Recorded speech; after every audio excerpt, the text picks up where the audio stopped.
Hello and welcome dear students. Welcome to Oxy education. आज की इस वीडियो में हम एक क्वेश्चन डिस्कस करने जा रहे हैं, जो कि क्वेश्चन है, what is the amount of work done in moving a point charge around a circular arc of radius R at the centre of which another another point charge is located. अब देखिए, बड़ा simple सा question है। इसमें कहा यह गया है कि कोई एक सर्कल है, ठीक है,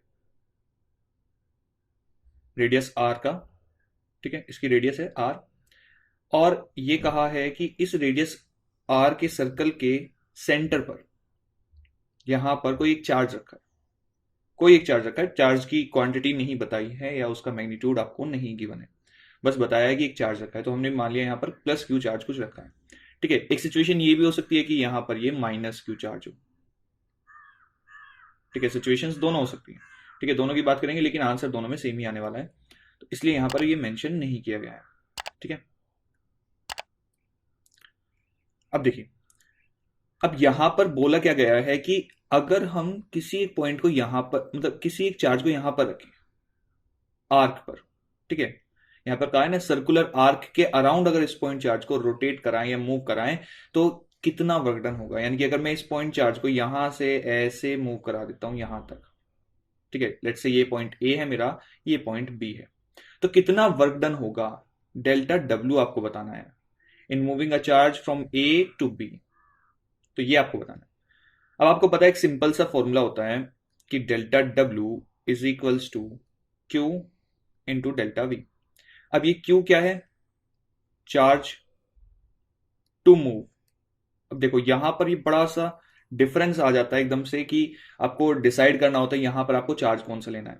जब आप डेल्टा वी निकालेंगे तो यहां पर आपको चार्ज लेना है प्लस क्यू वाला, यहां पर आपको प्लस क्यू वाला चार्ज लेना है। क्यों लेना है? क्योंकि इसकी वजह से यहां पर आपका पोटेंशियल जनरेट होगा या पोटेंशियल एग्जिस्ट करेगा ए पॉइंट पर और बी पॉइंट पर due to charge plus Q, capital Q, ठीक है। अगर मैं मानता हूं कि यहां पर एक छोटा चार्ज है प्लस क्यू, स्मॉल क्यू, तो यहां पर आपका ये जो क्यू है इसकी मल्टीप्लाई होगी वी के साथ, डेल्टा वी, जो डिफरेंस होगा between the two points A and B, ठीक है। तो यहां पर आप अगर देखें तो वी ए कितना होगा आपका, वी ए विल बी के क्यू, सॉरी, यहां पर ये आपका आएगा कैपिटल क्यू, के क्यू बाय आर, ठीक है। अब क्योंकि रेडियस इसकी आर है तो ये इससे कितना डिस्टेंस पर है, पॉइंट ए आर डिस्टेंस पर। सिमिलरली वी बी कितना होगा, के क्यू बाय आर, क्योंकि ये भी आर डिस्टेंस पर ही तो है, इसका भी तो डिस्टेंस आर ही है फ्रॉम सेंटर ओ। ये प्लस क्यू चार्ज से ये जो पॉइंट बी है ये भी आर डिस्टेंस पर है। अगर आप अब देखें डेल्टा वी कितना होगा, डेल्टा वी क्या निकालेंगे आप, वी ए, सॉरी, इसको आप लिखेंगे V B minus V A. अब कभी कभी आपको कंफ्यूजन हो सकता है, तो यहां पर आप क्या कर सकते हैं, यहां पर आप बचने के लिए कि आपके नंबर ना कटे वहां पर बोर्ड्स में, तो आप इसको ऐसे कर सकते हैं, mode of delta W Q is equals to Q into delta we.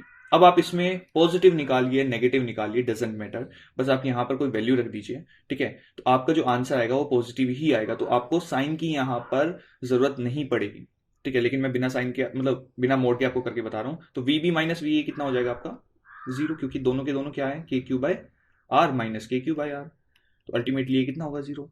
तो जब ये जीरो हो गया तो ये कितना हो जाएगा, delta W is equals to Q into zero, that is zero. तो डेल्टा डब्ल्यू आपका कितना आ गया, या डेल्टा डब्ल्यू ए बी कितना आ गया, जीरो। तो इसका आंसर क्या होगा, इसका आपको इतना बड़ा सा आंसर नहीं लिखना है, या तो आप ऐसे भी लिख सकते हैं कि वी ए और वी बी डायग्राम बना के ये भी शो कर सकते हैं, बट एक मार्क्स में आया है क्वेश्चन, सिर्फ एक मार्क्स, ठीक है। अगर दो मार्क्स में आए तो आपको ये सब करना है, फॉर्मूला बताना है, या जो भी आपको आप कर सकते हो उसमें वो करना है। लेकिन अगर एक मार्क में आए तो कितना करना है, इसमें सिंपल ये लिखना है, क्योंकि on a circular arc there will B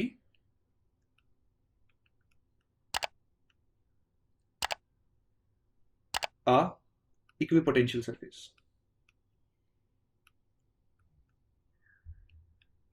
ठीक है। इक्विपोटेंशियल सरफेस वहां पर एग्जिस्ट करेगा, जिसकी वजह से आपका जो चार्ज चार्ज होगा वो मूव करेगा without any work done. Without any amount of work done.